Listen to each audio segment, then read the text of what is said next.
You know Milton Friedman's face, that mischievous smile, those penetrating eyes behind thick glasses, the way he could demolish bad economic arguments with surgical precision on national television. You probably read Capitalism and Freedom or watched Free to Choose. His ideas about monetary policy, school choice, and individual liberty shape how millions of Americans think about economics and freedom. But here's what almost nobody knows. The woman who made all of that possible was systematically written out of the story. Her name was Rose Director Friedman. And when Milton met her in 1932 at the University of Chicago, he was a promising but somewhat rigid economist. Smart, yes. Talented with mathematics, absolutely. But lacking something crucial: the ability to translate complex economic theory into language that could change ordinary people's lives. Rose had that gift. She also had something else: intellectual ferocity that would challenge every one of Milton's assumptions for the next 75 years. Think about this for a moment. Every major work Milton published, Capitalism and Freedom, Free to Choose, A Monetary History of the United States, was shaped by Rose's input, her editing, her relentless questioning. She wasn't just a supportive spouse reading drafts and making coffee. She was a credentialed economist from the Chicago School, Aaron Director's brilliant sister, a woman who could hold her own in seminars with Hayek, Knight, and Stigler. And yet, for decades, her contributions were relegated to brief acknowledgments in prefaces. Thanks to my wife Rose for her help. As if she'd merely proofread his genius rather than shaped it. You felt this, haven't you? That frustration when someone else gets credit for collaborative work? That sting of being overlooked because you don't fit the expected profile of genius? Rose Friedman's story is about more than correcting historical injustice. It's about understanding how ideas that change the world actually emerge, not from isolated brilliance, but from passionate intellectual partnership. It's about a woman who refused to let institutional sexism stop her from contributing to human freedom, even when that meant working through others' names. And it's about recognizing that the economic principles helping you understand inflation, government failure, and market forces today were forged in a marriage of two exceptional minds, one of whom history almost forgot. If you've ever wondered why Milton Friedman could explain economics so clearly when most economists sound like they're speaking a foreign language, Rose is a huge part of that answer. If you've read Free to Choose and marveled at how it connects theory to real human experience, Rose co-wrote every word, though her name appeared smaller on the cover. This isn't a feel-good story about the woman behind the great man. That framing insults Rose's actual contributions. This is a story of an intellectual partnership that produced ideas powerful enough to challenge Keynesian orthodoxy and change how Americans think about their relationship with government. By the end of this episode, you'll understand not just who Rose was, but why her systematic exclusion from economic history tells us something important about how genius actually works and who gets remembered. If you want to discover more untold stories about the thinkers who shaped free market economics, subscribe to this channel where we explore the real people behind world-changing ideas. Now, to understand Rose's remarkable journey, we need to go back to her beginnings. Rose Director was born in 1910 in a Ukrainian shtetl, arriving in America as a small child when her family fled pogroms. Think about what that meant in early 20th century America, a Jewish immigrant girl whose first language was Yiddish, whose family scraped together pennies in Portland, Oregon. The incentive structure of that era told Rose exactly what her options were. Maybe teaching elementary school if she was lucky and worked extraordinarily hard. University? Possible, but rare for working-class immigrant women. Graduate economics program at one of the world's premier universities? That wasn't even on the menu of Possibility Society offered girls like Rose. But Rose had something that would define her entire life. She refused to accept what the incentive structure told her she should want. Her older brother Aaron Director had made it to the University of Chicago's economics department, studying under Frank Knight and becoming part of the emerging Chicago School. Rose watched Aaron's intellectual transformation, saw how economics could be a tool for understanding human behavior and defending individual liberty.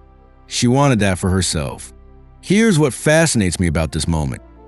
Rose didn't just want to study economics as some abstract academic exercise. She understood from lived experience what economic freedom meant.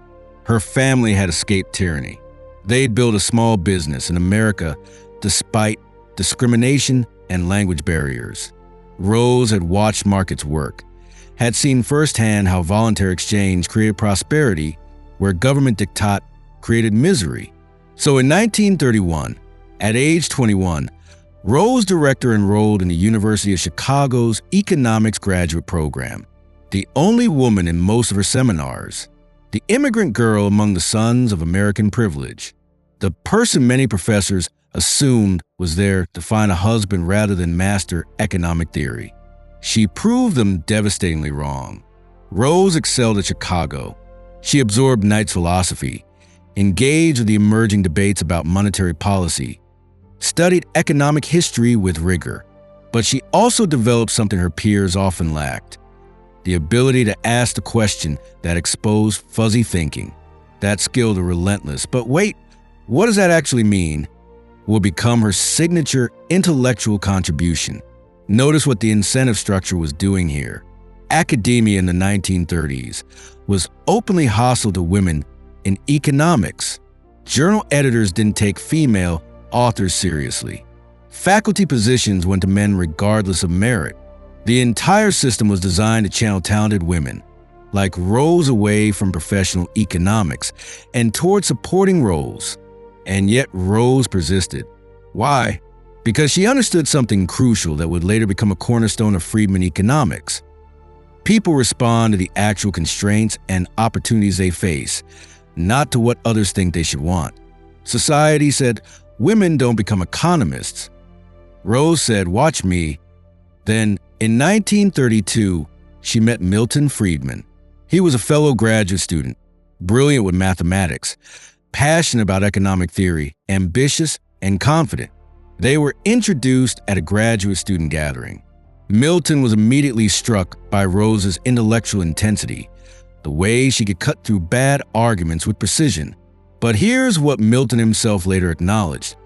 In those early years, he was a pretty conventional academic economist, good at formal modeling, impressive in seminars, but somewhat lost when it came to making economics matter outside the university.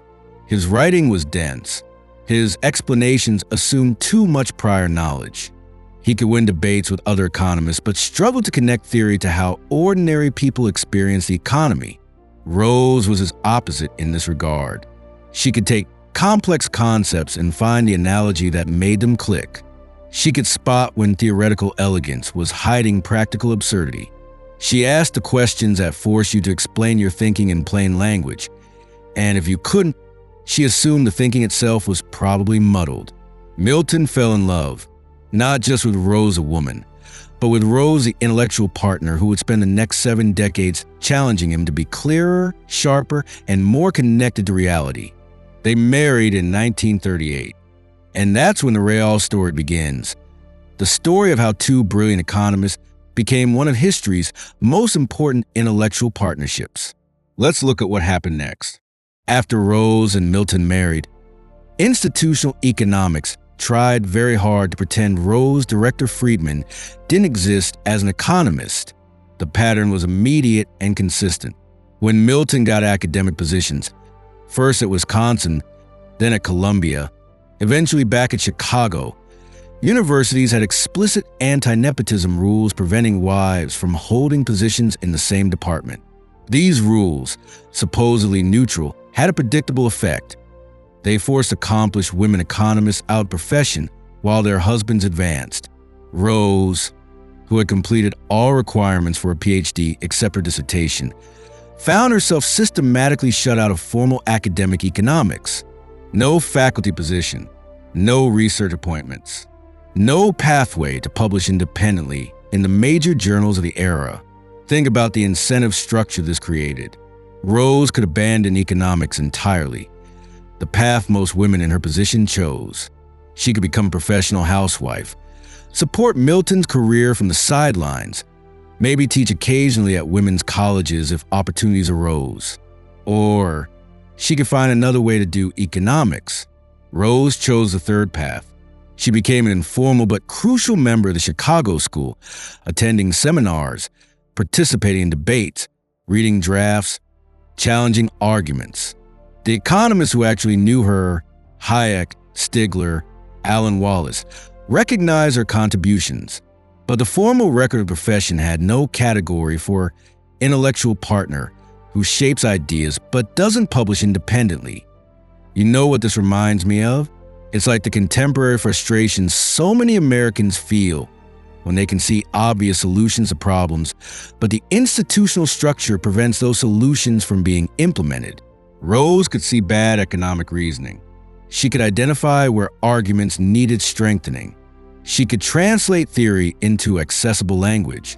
But the formal academic economy had no mechanism to reward or even acknowledge those contributions if they came from a woman without an official position. So Rose and Milton developed what became a revolutionary working method.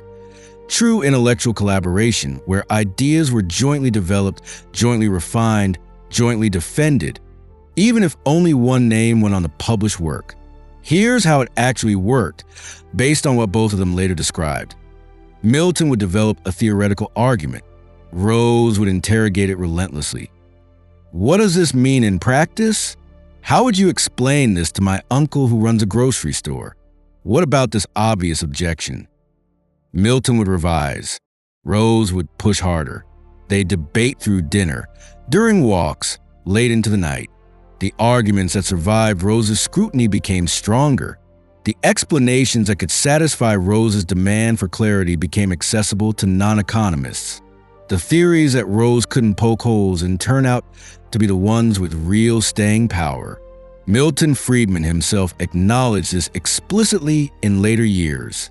When asked about Rose's contributions, he said she was his toughest critic, his most valuable intellectual partner, the person who forced him to think harder and explain better. In the introduction to Free to Choose, published when he was already a Nobel laureate, Milton insisted on Rose's name on the cover as co-author, not as courtesy, but as accurate reflection of reality. But here's what happened in the historical record. Even when Rose's contributions were acknowledged by those who knew, the broader profession and public forgot. Reviews of Capitalism and Freedom mentioned Friedman's arguments, even though Rose had shaped every chapter. Histories of the Chicago School listed the great economists Knight, Hayek, Stigler, Milton, while Rose appeared only in occasional footnotes as Milton's wife. The point is this: for decades, Rose Friedman was simultaneously one of the most influential economists in America through her partnership with Milton and direct contributions to their major works, and completely invisible to profession and public as an economist in her own right. That's not just historical injustice. It's a massive market failure in the marketplace of ideas, a failure to properly value and credit contributions because they didn't come through approved channels.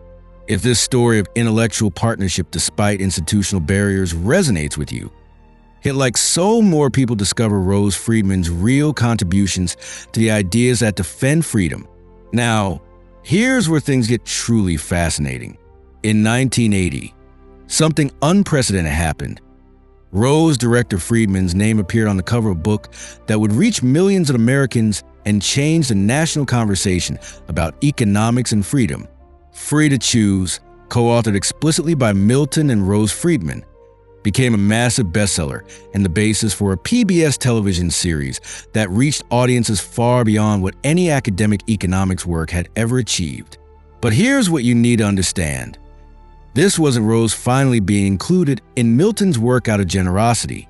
This was the first time the formal publishing economy accurately reflected what had always been true, that Rose was a full intellectual partner in developing and articulating free market economic principles. Let me show you how revolutionary Free to Choose actually was, both as economics and as writing. The book took complex concepts, monetary policy, international trade, consumer protection, education, welfare, and explained them through real human stories and practical examples. It connected abstract theory to everyday American experience. It anticipated objections and answered them clearly. It made economics accessible without dumbing it down. That was Rose's particular genius at work. Milton would often say that Rose forced him to be clear, but it was more than that. Rose understood something crucial about persuasive communication. You had to start where your audience actually lived, not where economic theory lived. Americans experiencing stagflation in the 1970s didn't care about ISLM curves or Phillips curves. They cared about why their grocery bills kept rising and their paychecks bought less. Rose insisted that Free to Choose address those actual concerns directly. She pushed for concrete examples. What happened when New York imposed rent control, when governments tried to fix exchange rates, when bureaucracies regulated industries? She advocated for the human stories that illustrated economic principles. The chapter on welfare, for instance, didn't start with theoretical analysis of incentive effects. It started with stories of real people trapped in systems that punished work and rewarded dependence, then built to the theoretical explanation of why these predictable patterns emerge from the structure of government programs. That's pure Rose. Start with human experience, build a principle, return to practical implication. The PBS series took this even further. Rose was deeply involved in shaping how economic ideas would be presented visually and narratively for television. She understood that you needed to show markets working, demonstrate voluntary exchange creating prosperity, make visible the invisible hand that academic economists only described abstractly. Milton himself admitted he initially resisted some of Rose's suggestions for the book and series, thought they were too simplified, too popularizing. Rose would push back. If you can't explain it clearly to someone without an economics PhD, maybe you don't understand it as well as you think. That's a devastating standard. And she was right. Here's the evidence. Free to Choose reached audiences that academic economics never touched. It helped shift American public opinion on major policy questions. It gave ordinary Americans intellectual ammunition to resist bad policy. Ronald Reagan credited it as influential in his thinking. Millions of people who would never read a journal article or economics textbook came to understand fundamental economic principles through this work. None of that would have happened if Milton had written it alone in his usual academic style. Rose's insistence on clarity, accessibility, and connection to lived experience made the ideas actually matter outside the university. And yet, and this still astonishes me, when Free to Choose won major awards and recognition, much of the media coverage still framed it as Milton Friedman's book co-authored with his wife Rose, as if her name on the cover was honorary rather than earned. The economists who knew them told a different story. George Stigler once remarked that anyone who'd seen Milton and Rose work together knew she was a full intellectual partner, and probably the better writer of the two. But changing how history records contributions, that would take even longer. Notice the pattern here. Rose's actual influence on how millions of Americans understand economics was massive and undeniable. The formal record of her contributions remains stubbornly resistant to acknowledging that reality. It's like a price control that creates shortages. The institutional structure of academic economics and historical recognition was preventing the market from correctly valuing Rose's contributions, moving to a pivotal moment in their story. In 1976, Milton Friedman won the Nobel Prize in economics. The citation praised his achievements in monetary theory, consumption analysis, and stabilization policy. It was one of the profession's highest honors, recognition that Milton's ideas had fundamentally reshaped economics. Milton's acceptance speech in Stockholm did something unusual. He explicitly acknowledged Rose's intellectual partnership and contributions to the work being honored, not perfunctory thanks, but substantive recognition of her role in developing the ideas and making them accessible. But here's what the Nobel Prize revealed, both about Milton and Rose's partnership, and about how economic genius actually works. First, the timing. By 1976, Milton and Rose had been intellectual partners for nearly 40 years. The The monetary theory that won Milton the Nobel had been refined through countless conversations with Rose questioning assumptions, pushing for clarity, demanding that abstractions connect to reality. The consumption function analysis incorporated Rose's insights about how real families make spending decisions. The policy recommendations reflected their joint understanding of how incentives shape human behavior. In other words, the Nobel was honoring work that emerged from partnership, not isolated brilliance. Second, Milton's response to the honor itself showed Rose's influence. Many Nobel economists use their moment of maximum attention to present highly technical work, to speak primarily to other economists, to advance theoretical sophistication. Milton, shaped by decades of Rose insisting on clarity and relevance, used his Nobel lecture and the platform provided to explain to a broad audience why economic freedom and political freedom were inseparable, why markets worked better than planning, why individual liberty mattered. That decision to use the Nobel platform for accessible advocacy rather than technical display, pure Rose. She had spent 40 years training Milton to recognize that economic ideas only matter if they change how people think and what policies they support. Third, and this is crucial, the Nobel revealed how thoroughly the economic profession had failed to create mechanisms for recognizing collaborative intellectual work. The prize went to Milton alone because the formal structure had no way to honor the kind of partnership that actually produced the ideas. Rose wasn't eligible for the prize because she hadn't held a formal academic position, hadn't published independently in the journals that matter for Nobel consideration. Think about what a massive market failure this represents. The profession supposedly dedicated to understanding how incentives shape behavior had created an incentive structure that systematically undervalued collaborative work, excluded talented women from formal positions, and then failed to recognize contributions that came through unofficial channels. Rose understood this perfectly. When asked about the Nobel going to Milton, she expressed pride in his recognition, but also noted the absurdity of a system that couldn't acknowledge joint intellectual work. She wasn't bitter. Bitterness wasn't her style. But she was clear-eyed about the institutional failures that had marginalized her contributions. Here's what I find remarkable about Rose's response to all of this. She never stopped doing economics. She could have become cynical, withdrawn from intellectual life, decided the system wasn't worth engaging with. Instead, she kept working with Milton on their next projects, kept pushing for clarity in economic communication, kept training younger economists, often informally, in how to think rigorously and explain accessibly. The Nobel also did something important for how their partnership was perceived going forward. Milton's public acknowledgement, at the moment of maximum professional recognition, made it harder for future historians to ignore Rose's role. It created a record that serious scholars would have to reckon with, and younger economists, especially women entering the field, started hearing the real story. Not Milton Friedman's wife helped with his work, but Rose Director Friedman was an intellectual force who shaped modern free market economics, even though institutional sexism prevented formal recognition of her contributions. That's a very different narrative. It tells women entering economics, the barriers you face aren't natural or inevitable. They're institutional failures that prevent the profession from correctly valuing talent and contributions. And some women, like Rose, found ways to contribute powerfully despite those barriers. After the Nobel, Milton and Rose continued their partnership for another 3 decades. More books, more speeches, more advocacy for economic freedom. The work never stopped, and Rose remained the indispensable partner challenging, refining, clarifying until Milton's death in 2006. Which brings us to Rose's final chapter and her enduring legacy.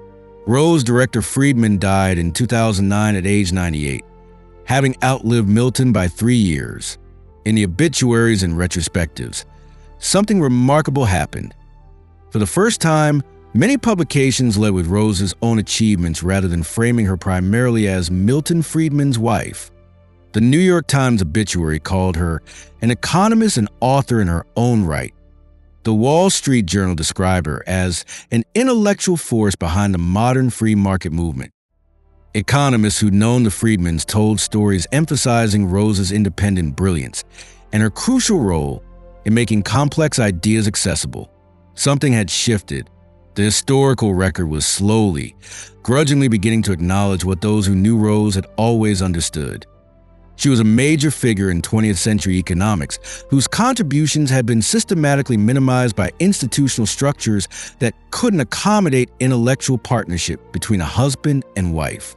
But here's what we still owe Rose, and why her story matters urgently today. First, we owe her accurate historical accounting.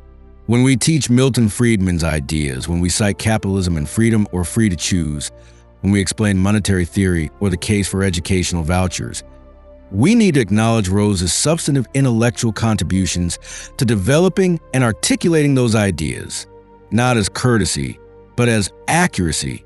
This isn't about political correctness or retroactive social justice. It's about getting the history of ideas right. Ideas matter. Understanding how they actually developed, through what processes, what partnerships, what challenges and refinements matters for developing new ideas to address contemporary problems. If we misremember how the Friedmans' ideas emerged, we mislearn lessons about how effective economic thinking happens. Second, we owe Rose recognition that intellectual contribution can be powerful and world-changing even when it happens outside formal institutional channels. The academics who are publishing papers, holding endowed chairs, winning prizes, they matter, but so do the people asking the devastating questions in seminars, pushing for clarity in writing, connecting theory to practice, making ideas accessible to citizens who need to understand economics to participate in democracy. Rose's career, if we can even call it that, given how little formal academic employment she had, demonstrates that some of the most important economic education happens outside classrooms and journals. Free to Choose probably taught more Americans about economic principles than thousands of academic articles. That's not a critique of academic research.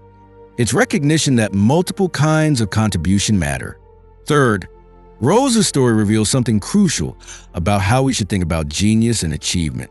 Our culture loves the narrative of isolated brilliance. The lone genius who sees what others miss, creates revolutionary new understanding through pure individual insight.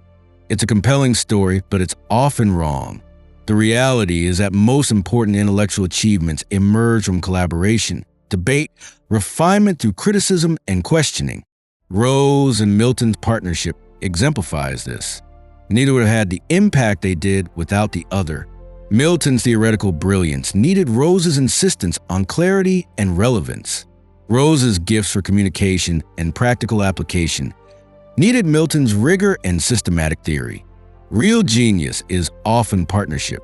Rose teaches us to look for the collaborative structures behind ideas that change the world, and to value all the participants in those structures, not just the ones with formal titles and published works. Finally, and maybe most importantly for Americans today, Rose's life demonstrates something essential about freedom and human flourishing. She faced massive institutional barriers, sexism, anti-nepotism rules, a profession that had no category for her contributions. A centrally planned economy would have looked at Rose director and assigned her to some conventional female role, wasting her talent. But economic and intellectual freedom, the very principles Rose spent her life defending, created enough space for her to find her own path. She couldn't do economics the way male economists did, so she invented a different way: collaboration, accessible writing, education through television, and popular books. The market for ideas ultimately rewarded those contributions, even if the formal academic economy was slower to recognize them. Rose lived the principles she and Milton taught. When you free people pursue their own visions and contributions, when you let voluntary association and market feedback replace centralized control, human talent finds ways to flourish even in the face of institutional obstacles. That's her ultimate legacy, not just the ideas she helped develop, but the life she lived demonstrating those ideas' power. Now you see Rose, Director Friedman, completely differently, don't you? She's not a footnote to Milton's story. She's not the woman behind the great man. That framing is both inaccurate and insulting. She was an economist whose contributions shaped how millions of Americans understand markets, freedom, and the relationship between individual liberty and prosperity. Every time you read Capitalism and Freedom and marvel at its clarity, that's Rose pushing Milton to explain better. Every time you watch Free to Choose and see complex economics made accessible, that's Rose insisting theory connect to lived experience. Every time you encounter a Friedman argument that starts with a real human situation rather than abstract modeling, that's Rose's methodological influence. The transformation here isn't just in how we see Rose. It's in how we understand where powerful ideas come from. We've been taught to imagine genius as solitary, the brilliant individual who sees further than others through pure intellectual superiority. And there's truth in that story for some discoveries. But Rose and Milton's partnership reveals a different model. Genius as dialogue, as challenge and response, as one mind pushing another toward greater clarity and rigor. Milton was always brilliant.